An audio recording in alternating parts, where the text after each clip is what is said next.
I can't quite work out this vape ban. The suggestion that I've heard is to cast a cloud or a shadow over what's going on in the House of Lords today, which will be more thrashing around of Rishi's difficult Rwanda bill. So if it's that, that at least explains it. But this is, banning vapes completely, disposable vapes completely.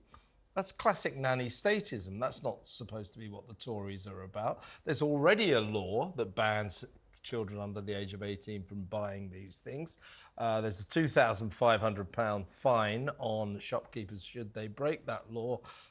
Surely that's enough. And if you really want to get tough on it, why not just up the fine to 10,000 or something? What is this all about?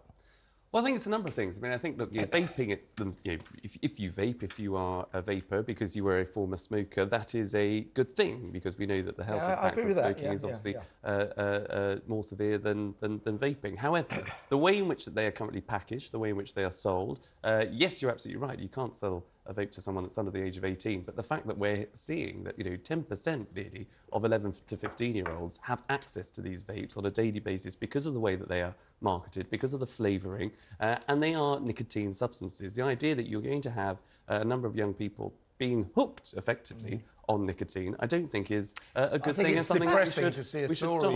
I think it's depressing to see a Tory Prime Minister doing this, following his ludicrous plan that you can smoke if you were born in 2009, but you can't smoke if you were born in 2010, that kind of thing. I just think that's not what we look for to a Tory government for. This is nanny statism. Leave us alone. We'll make our own decisions. Well, I can understand the sentiment of that. Of course I can. But I think, if you look back in history, whether it's sort of, the seat belt or whether it was smoking in public places or smoking in pubs and clubs, OK, yes, people at the time said that was slightly nanny state and interventionist, but people now, broadly, the population, accept it and welcome it because it's a good thing. And I think they will do on vaping. My question in all of this is I've looked into vaping and read whatever scientific reports are out there on it, and I can't find much evidence that this is particularly dangerous for adults. I really haven't found one sort of, this is the silver bullet report that says vaping is dangerous, it gives people cancer, it causes X, Y and Z health conditions. And there have been numerous investigations now done with sample sizes of 2,000, 4,000 people at a time. And if an adult chooses to vape, then fine. But this is a blanket ban altogether. Yeah, there are alcohols which are, in pretty, fruit flavours in pretty bottles and cans. Are those going to be banned now as well? Well, I think that your first point is absolutely right, and that's the problem. Because vaping hasn't been around all that length of time, there just isn't the study to look at the long-term health defects of vaping. Therefore, that doesn't mean it's a good thing. It should be sort of, looked into, and you should have that time and research before you bring something in. So banning it, I think, is probably the right thing to do until you actually have that evidence and that data. Well, Liz Truss, Rishi's predecessor at number 10, she tweeted, "The government should abandon its profoundly unconservative plans for the ban on tobacco sales to those born after the 1st of January 2009. A Conservative government should not be seeking to extend the nanny state. It only gives succour to those who wish to curtail freedom." That's Liz Truss's viewpoint. I've got some sympathy with that. But what do you think? We are asking you. After he let's start that again. Come on, Kevin, put your teeth back in. After he announced a ban on disposable vapes, is Rishi Sunak a nanny state Prime Minister who doesn't trust us to make our own health decisions?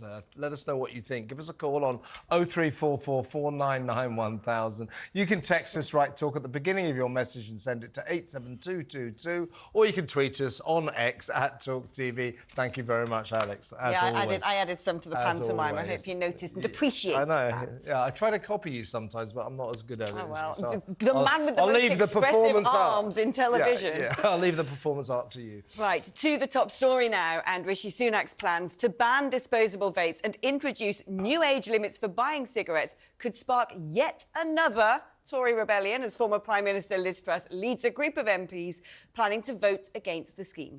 But ministers say the proposals are part of a government effort to end the epidemic of nicotine addiction among children. Speaking at a school in Darlington this morning, the Prime Minister defended his policy. My job as Prime Minister is to do what I believe is right for the long term of our country. And if you talk to any parent or teacher, as I've been doing here at this school in Darlington this morning, they'll talk to you about the worrying rise in vaping amongst children. Now, children shouldn't be vaping. We don't want them to get addicted. We still don't understand the full long-term health impacts of vaping, so it's right that we take strong action to stamp this out. Let's speak now to the editor of Spiked Online, Tom Slater. Well, Tom, you could argue to the Prime Minister, well, you're getting all tough on it now. How come you allowed it to sort of unfold in the first place? This just kind of crept up on us, didn't it? Suddenly, we've got a generation of kids hooked on nicotine, smoking these brightly flavoured kind of contraptions, which are not at all good for them. But secondly, this is what Liz Truss is indicating, is that this isn't really what you expect of a Conservative government, is it? This is nanny statism. Nobody wants kids to smoke nicotine. Nobody wants people to get hooked on vapes. But my suggestion would be we're all grown-ups. We can make decisions for ourselves and we can make health decisions for our children. We don't need a Conservative Prime Minister to start sticking his nose into what should be our personal details. No, I couldn't have put it better myself. I mean, there's always been a sort of paternalistic strand in Tory party thinking. I also think these sorts of policies are very kind of Blairite, which is what politicians like Rishi Sunak, that's really their kind of main inspiration. The kind of politics of lifestyle has been around with us for some time. But I think that's exactly right. There is a problem here insofar as we don't want 14-year-olds getting hooked on nicotine or buying these vapes. But it is already illegal for them to purchase and to vape them. The answer, of course, would be to toughen up the enforcement, to make sure that we're cracking down both on the shops that are selling this, as well as the fact that there has been a trade in disposable vapes coming in predominantly from China in recent years. 4 million of them were seized at the border last year. So we should get on top of these things. Of course we should. What we shouldn't do is ban them outright, because of the fact that every time you encroach upon vaping, whether you're taxing it, whether you're limiting the flavours, whether you're banning disposables in this case, the evidence is pretty clear by this point, is that it pushes adults in particular back towards smoking. And vaping has been such a miracle for getting people off of smoking. We shouldn't do anything that leads us towards that thing. So yes, of course, no one wants young people to be hooked on vapes, disposable or otherwise, but they already are illegal to be purchased by them. Why don't we just enforce the law rather than make up new ones that affect everyone? Yeah, I mean, what I don't understand is if this was based upon some big new medical research or a stonking report that says that vaping is dangerous for you, I could understand it a bit more. But given that report hasn't yet to materialise, I don't understand why all of a sudden this is a blanket ban. As someone who occasionally partakes in the odd vape, but I'm not a smoker, and I don't go around snorkeling a vape like a lot of people I know might do, why do I have to now give that up? I don't understand.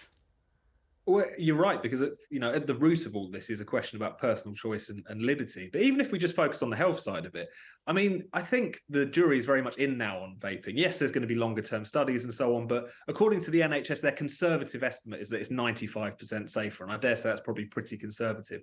You've got organisations like Cancer Research UK who have come out against banning disposable vapes because they're worried that it will slow progress in driving down smoking rates. Action on Smoking, who are a very nanny state organisation, very anti-smoking, very happy that it's being banned. They are worried about the unintended health consequences of cracking down on this in particular. And even with young people, again, taking as read the idea that we don't want 11 or 12 or 15-year-olds being hooked on nicotine in any form. Them being taking up vaping is a relatively nice problem to have because of the fact that smoking rates amongst that age group have really plummeted. It's about 1% of 11 to 15-year-olds now regularly smoke.